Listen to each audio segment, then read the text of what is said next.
What's up, everybody, from me and Jessica.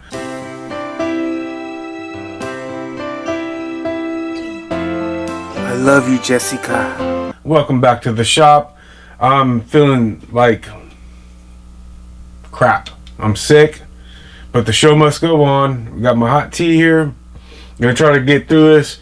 I don't have an unlimited amount of expendable time to work on this project, so I gotta stay in it, keep it going. As you saw in the last episode, we did the compression test. The compression test did not come out the way I was hoping. Go back and watch it if you want, but basically I'll give you a quick rewind. This engine was running great when I put it on the engine stand. Sat on the engine stand for about 7 years, I guess. 6-7 years.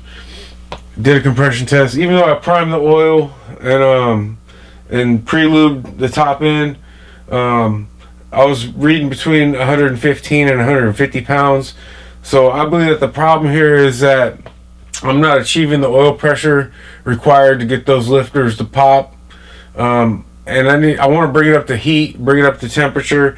So what I'm going to do is I'm going to put this engine on the rack in the driveway. And I got some headers here. I got a pair of headers here, so I'm gonna put some headers on here. I'm gonna install a fuel pump. I'm gonna reinstall the distributor, so I'll show you how to find top dead center again, and we'll put the distributor back in. I'm gonna put the old carburetor right here back on here. We're gonna run a fuel line to a gas can and turn this thing over in the driveway. And I thought it might be fun. I don't know, I never tried this before. I thought it might be fun. I might just go ahead and put these headers on upside down like it was a boat, like it was in one of them hot rod boats. If it'll fit like that, that might be kind of cool.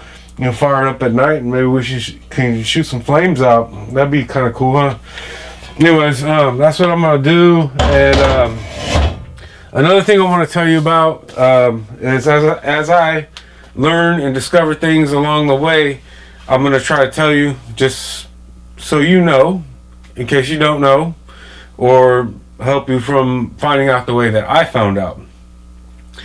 So I normally work on early 70s. My truck's a 73 and my other truck's a 75, both short bed Chevy four-wheelers. And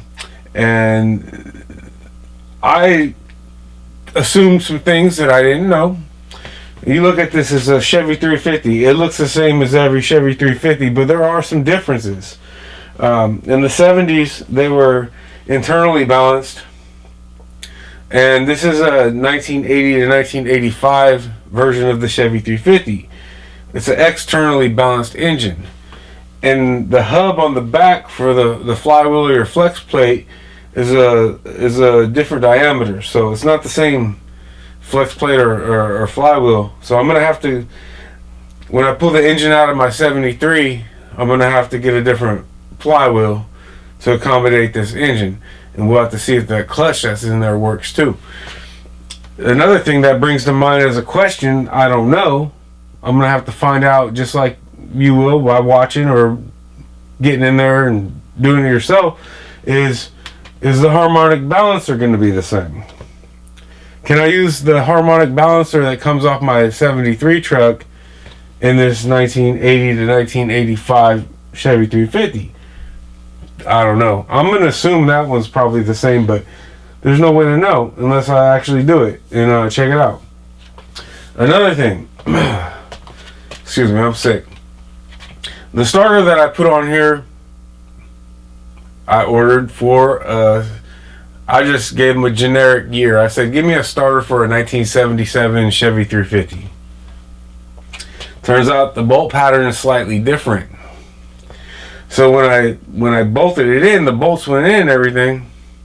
But when I got down to the end and started torquing it down, seating it, it cracked the housing on the starter, because there is a slight variation in the deviation. It's not the same. This engine is a 80 to 85, and I assumed that it was the same as a 70s era 350, and it's not. There's little differences. Another thing that I discovered when I was building my 75 Chevy is that the engine that I got out of a truck that I parted out, excuse me, that engine was a 86, I believe. The engine was a 86. Great engine, super high compression. It's running like 213 pounds of compression. And I did an intake manifold swap on it. I put an air gap, Edelbrock air gap on it. Well, the heads are different on the 86. And the manifold came with these little tabs on the side that wouldn't allow me to seat it properly. So I took the intake manifold to George Beavis Machine Shop, and he put it on the mill and milled those little tabs off, and then it set perfectly. Installed it, runs great. There's minor differences between these engines, but you should know about it because they will cause you like issues. Like this starter is a brand new starter. I cracked it installing it. But I want you to know so you don't do what I did. It's a learning process. It's a learning curve for me, I guess, and you.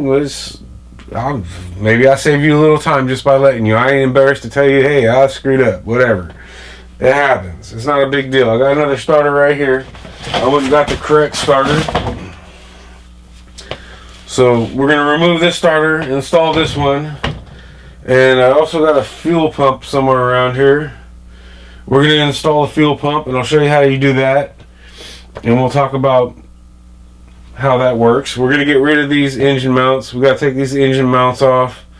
Might as well go ahead and yank this off. We don't need this here. Wouldn't it look so much better if you could see that beautiful chrome timing chain behind there? I don't know. I don't really care about that kind of stuff. But yeah, excuse me. We're gonna get this thing dressed out and find top dead center. I'll show you how to do everything. It's a lot of dang work, you know. If I wasn't running these cameras and these lights and these microphones and everything I'm doing right now, I could knock this stuff out quick. I'm doing a lot of extra work here, so please do me a favor, like, subscribe, share it on your social media or with a friend, somebody who you think, hey, check this out. This might be interesting to you if you like working on cars or whatever, you're building an engine. And keep following the program. There's going to be more episodes to come, but I really appreciate the support because it's a lot of work to get in here and do all these videos and cut cameras. And anyways, let's get into this.